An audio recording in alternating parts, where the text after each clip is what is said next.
My name is Carson Graham. I am a filmmaker and painter and mountain biker and writer, artist, whatever you want to put on there as a label. I moved to Bentonville a little bit on a whim after I graduated to pretty much pursue filmmaking and like the art world that I was starting to be curious about. I had a couple friends down here. I was traveling down here to ride, really big into mountain biking and stuff. So when I got here, I was like kind of dragged into this state of grief that was a really new thing for me. And also really for the first time in my life, I found myself depressed and not really knowing what to do with that. I was like alone most of the time. I was crying more than I think I ever have in my life.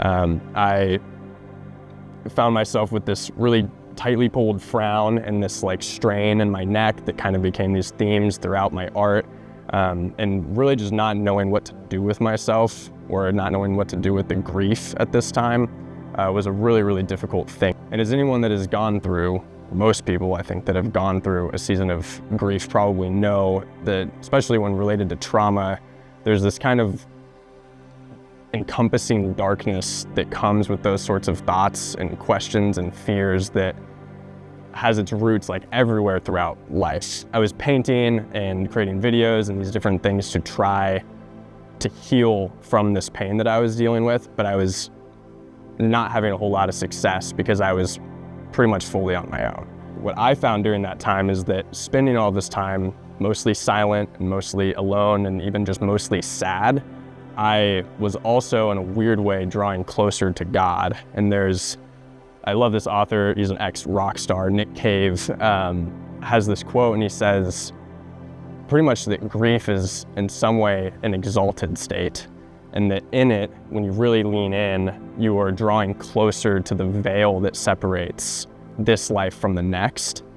And that's a really mystifying line in my mind because there's not really an accurate or like reasonable way to articulate that. But it was something that I was experiencing very truly, is that within this new, deeper state of emotion, I was getting this kind of equally new and deepened knowledge of God. As beautiful as expression was, what I was really looking for was healing and love for myself that I was expressing. And art in and of itself could not actually fulfill that for me. And in other words, art could not reciprocate the love that I was actively pressing into it. It could not actually heal the wounds that I had at that time. And what I started to find as I joined fellowship and started to make more friends here is that it wasn't art, but community that actually became the thing that really acquainted me with the divine at that time.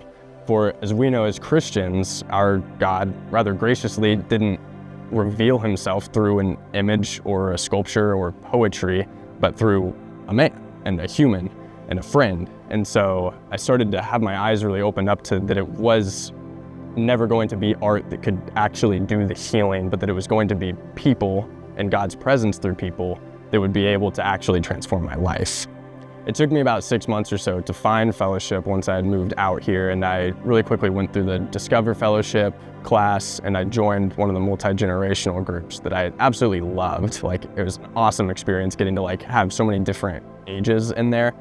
And even at that time, I wasn't making close friends, but I just found being amongst these people, especially even seasoned members that were in the group, gave me a much needed breath and a much needed feeling of like security. This feeling of safety in my life really, really became this like lifeline for me at that time. I made my way into the actual young adult community group where I almost immediately made what are now some of my closest friends. These people have been the ones that I now love and that love me and have brought to me the healing that I have been looking for, not just through my art journey in recent years, but throughout my life. You know, community and friends has been this repeated thing that I've prayed for and that I've always wanted to be around. And it's been an incredible thing to have those conversations about grief and about trauma. That floats around in my mind all the time because I see now how that despair and depression and loneliness that was my cross to carry for what felt like forever no longer feels that way. because I have other people to share that load with and other people to take that off of my chest.